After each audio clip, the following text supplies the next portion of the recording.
বাংলাদেশের বিচার ব্যবস্থাকে দলীয়ভাবে কুক্ষিগত করবার অনেক উদাহরণ আমরা অতীতে দেখেছি।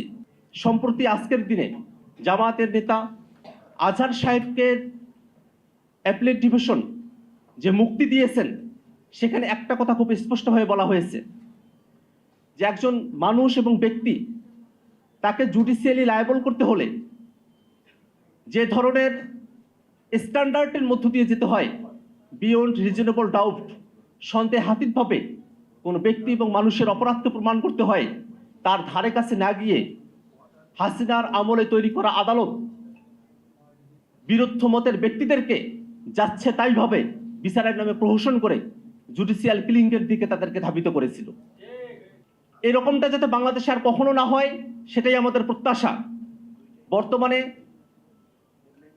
আন্তর্জাতিক অপরাধ ট্রাইব্যুনালে যে বিচার প্রক্রিয়া সম্পন্ন হচ্ছে, আমাদের প্রত্যাশা থাকবে হাসিনার আমলের মতো করে নয়, বরং সত্যিকার অর্থে আন্তর্জাতিক স্ট্যান্ডার্ডকে মেনটেন করে বিচার ব্যবস্থার ইউনিভার্সাল যে কোর্টগুলো আছে সেগুলোকে মেনটেন করে যেন বাংলাদেশে যে গণহত্যা সংঘটিত হয়েছে, মানবতা বিরোধী অপরাধ সংঘটিত হয়েছে, তার বিচারকে সম্পূর্ণ করা হয়।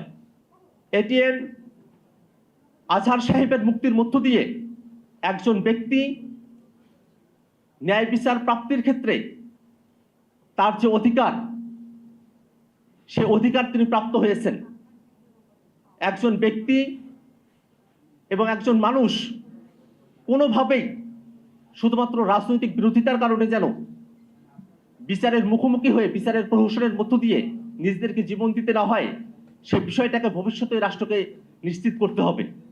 আবার একই সাথে জামায়াতে ইসলামী তাদের ঐতিহাসিক ভূমিকা এবং পক্ষাবলম্বনের যে দায় রয়েছে, সেটাকেও জনগণের কাছে পরিষ্কার করতে হবে।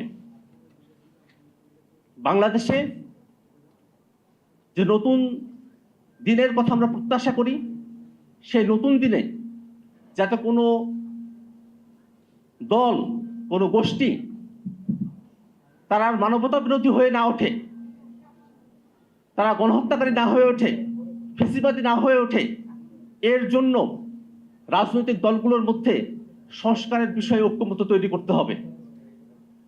যে সংস্কারের আলাপ চলছে, অনেকে বলছেন নির্বাচিত সরকার এসে তারপরেই সংস্কারকে সম্পূর্ণ করা হবে। আমরা মনে করি এই কথার মধ্য দিয়ে নির্বাচিত সরকারের উপরেই সংস্কারের দায়িত্বভার অর্পণ করার মধ্য দিয়ে সংস্কারকে অনিশ্চয়তার দিকে ঠেলে দেবার একটা মানসিকতা রয়েছে।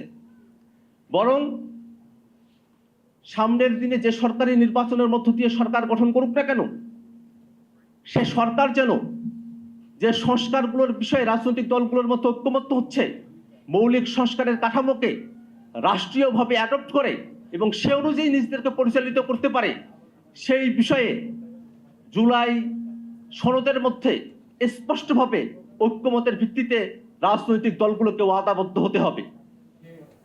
কোন রাজনৈতিক দল ক্ষমতায় আসার পরে জুলাই সনদের ব্যত্যয় যদি ঘটায়, অবশ্যই বাংলাদেশের জনগণ সেই রাজনৈতিক দলকে প্রত্যাখ্যান করবে।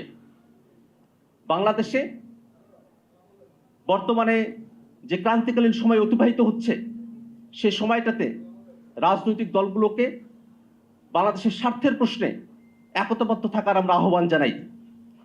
বাংলাদেশে যে গণহত্যাকারী ফ্যাসিবাদী আওয়ামী লীগকে তাদের রাজনৈতিক কার্যক্রম নিষিদ্ধ করবার পরে বিদেশি নানা চক্র এবং দেশীয় আওয়ামী দোসররা নানাভাবে দেশের রাজনীতিকে অস্থিতিশীল করে তোলবার চেষ্টা করছে।